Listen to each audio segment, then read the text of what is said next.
The film starts in 1945 with an emergency landing on a Japanese island due to a plane malfunction. Shikishima, the senior pilot, is in charge of the crew that works on the aircraft. He goes up to a senior mechanic once he gets to the island and asks him to fix the plane. After that, Shikishima investigates the island and finds odd dead fish in the water. When the squad returns at night, an emergency alert goes off and Godzilla arrives, throwing everyone in a panic. The mechanic advises taking on Godzilla with a machine gun, but Shikishima freezes and is unable to fire when he tries. All of the troops then turn to their small guns, which enrages Godzilla, who then crushes and kills everyone like insects. A strong explosion happens in the middle of the confusion, hurling Shikishima far away and knocking him out. When he wakes up in the morning, he finds his entire team gone and the area devastated. As the only survivor, the mechanic holds Shikishima responsible for the deaths, claiming that the accident was caused by his inability to battle Godzilla. Shikishima, grieved by the charge, is finally dispatched back to Tokyo with the pilots that are still alive, only to discover that the bombing has destroyed both his city and his neighborhood. When Shikishima gets back, he runs into his neighbor, who tells him about her son's death and the extensive destruction. When Shikishima searches for his own family, he finds out that his parents have also passed away. He stumbles into a woman who is being sought after by the police while carrying a child as he walks on. The mother tells Shikishima that the infant's parents died in the explosion as she gives the child to him. After accepting the child, Shikishima sets out on his journey with the woman Nori trailing behind. She begs him not to leave them. They arrive at Shikishima's wrecked home at night. Although Nori claims that I am alone in the world, the child's mother really gave her to me with the words, "If anything happens to me, you take care of her." Shikishima was pleased to hear this and commented, "You are a very good person who is taking care of this little girl." The following day, Shikishima went forward in search of work. When his neighbors inquires about the identity of the mother and child, Shikishima says, "I don't know. She followed me. She is helpless and homeless, just like us." Once more, the neighbors question him about why the baby is always crying. Is her mother not feeding her milk? Does she not give her anything to eat? Shikishima says that Nori, the woman, is not her mother. After learning about this, the neighbor took pity on her and began giving her milk. They later moved in together. This is how things continued for a full year. Shikishima states that he received a letter about a government position that requires him to go on a mission into the depths of the ocean. Actually, it's my responsibility to locate and defuse the bombs there, which are sea mines. During World War II, America and Japan planted them. According to Nori, this work appears to be quite risky. Shikishima responds, "Yeah, it's risky, but we stand to gain a lot of money that will help us advance in life. For the child, our happiness is most important, and we will be really happy." "I don't want to let you die," says Nori. Shikishima asserts, "Nothing will happen to me because the government is giving us very good weapons and boats." However, Shikishima discovered while arriving to work the following day that the government had misled them, as they were merely receiving tiny boats and assault rifles. It was here that Shikishima also got to know the doctor who was leading this entire mission. The doctor goes over every detail of the boat. The medics team had located a mine and was aiming for it. They fired repeatedly, but their aim was poor, and they missed. However, Shikishima effortlessly destroys the mine bomb when he aims. The doctor was thrilled to see this. Shikishima saw the same dream at night, in which Godzilla attacked, crushing his allies. When Shikishima sees this nightmare, he is startled and gets up. He was deeply grieved by his friends' deaths. He receives water from Nori. "I keep having such horrible dreams," Shikishima says. "I really hope I forget about this." He was in a lot of distress when Nori took care of him. There was recently an American-perpetrated nuclear explosion on an island. After a while, Shikishima and his group successfully demolish several additional sea mines, and he leads a contented life with Nori and the child.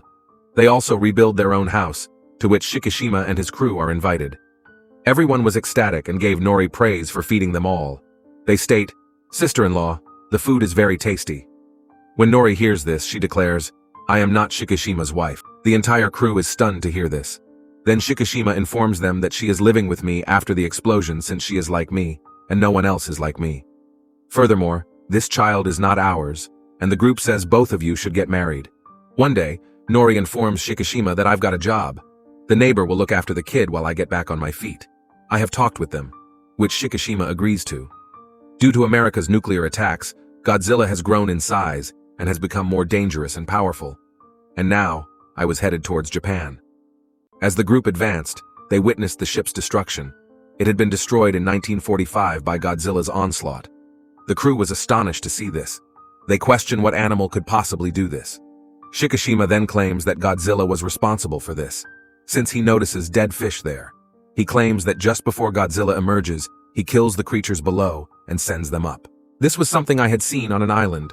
Suddenly, there are a ton of dead fish lying around the ship. Shikishima realized that Godzilla was approaching and became extremely afraid upon witnessing this. He says, "We should leave here as soon as possible," looking terrified. Godzilla then emerges from the ocean. These people were moving quickly, and he was trailing their ship. Godzilla gets hit by a large bomb that Shikishima and the doctor throw into the water. They set off a number of explosions, but Godzilla was unaffected by them because of how strong his body was. In fact, he opens his mouth and lunges. The cable that breaks the bomb is cut when these folks throw another bomb into the water. So Shikishima confronts Godzilla and uses a machine gun to shoot him in the mouth, setting off an explosion. Godzilla loses a portion of his mouth, and then all of a sudden he heals. He then stood up. He attacks the ship first. Godzilla becomes enraged when the Japanese army appears from the opposite direction and begins engaging him. He hits the ship from below, causing the entire ship to spin. They still don't stop. They attack him repeatedly, wounding Godzilla and forcing him into the ocean. He now stays on the ship upside down and avoids the hazardous waves. He emerges from the sea with a loud roar. After frightening his team, Shikishima returns to the ocean. Shikishima also gets seriously injured in this onslaught. When he returns home, Nori notices him and becomes quite anxious. She said, "You have taken care of us for a long time, but you haven't explained your concerns to us. Perhaps you don't consider me to be a part of your life. Also, you will feel less pain if you share your grief with others." Then Shikishima confesses that all the teams perished in 1945 as a result of my incompetence. I was terrified, but I had to use a machine gun to kill Godzilla. Because I was unable to attack, Godzilla destroyed my team in its entirety. When Nori hears this, she tends to him and tells him that destiny writes what happens. The one who has to live will not die under any circumstances. According to Shikishima, I die and think about these things every day. I wish we had perished on the same island together. Nori tells him once more that there must be an important cause for his existence if he is still with us today. Godzilla returns to the ocean and approaches a ship. That group also launches a mindless assault against Godzilla. The child and Shikishima were at home when, all of a sudden, the emergency alarm started to ring. The radio reported that a city had been invaded by Godzilla. At this point, Shikishima becomes extremely concerned for Nori, who moved to the city to seek a job. Godzilla begins to move forward and cause havoc in that city. Nori was seated on a train watching Godzilla at this point, and suddenly he tackles the train, grabbing the entire thing and biting into the box, carrying Nori's fear for her life. Nori jumps into the ocean. Some reporters were reporting Godzilla, and he spotted them. Now that he's seen them, Godzilla is approaching them.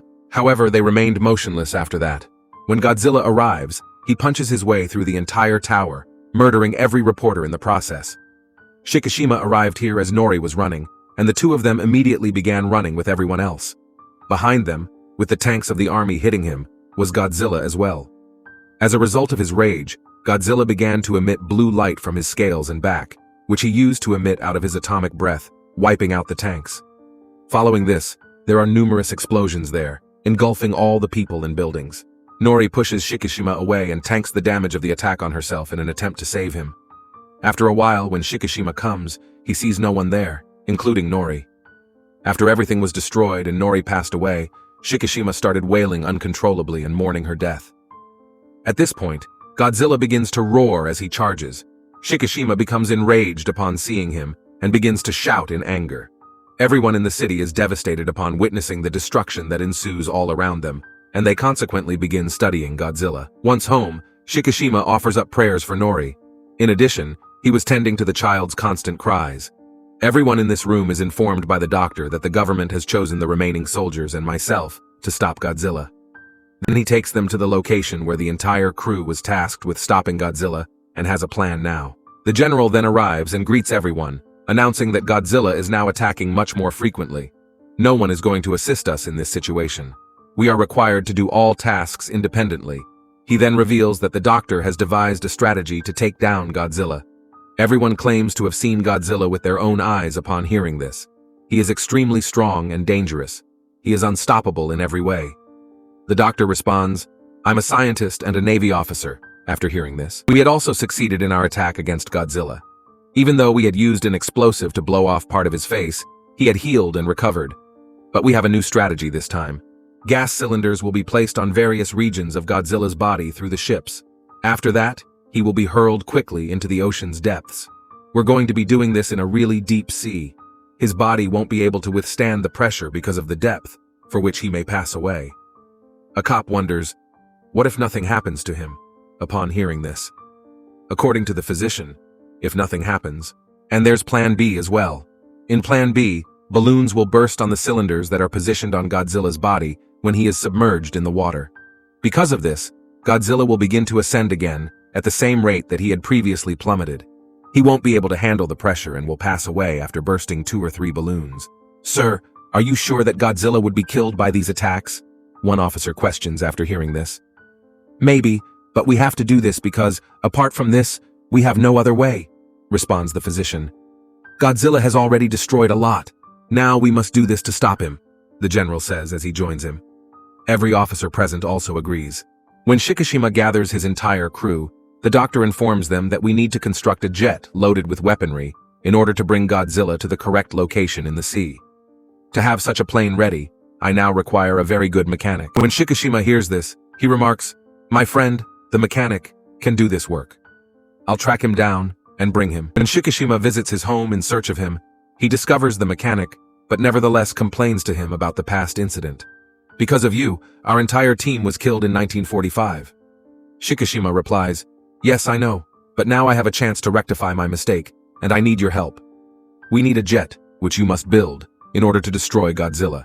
With this, we can support our military and government, and save millions of lives. When the mechanic says yes, they head to the location where the plane needs to be prepared. He gets to work, and the plane is ready in a few days. When Shikishima meets his kid, she has painted himself. You seem very sad in this artwork, my kid, he adds, taking the paper from her. What's wrong? Yes, because I am missing Mom a lot, she responds. She begins to cry as she says this. Shikishima tends to the child. He writes a letter and gives it to the child as night falls. Upon putting her to sleep, he proceeds to meet the mechanic, who has finished preparing numerous other planes.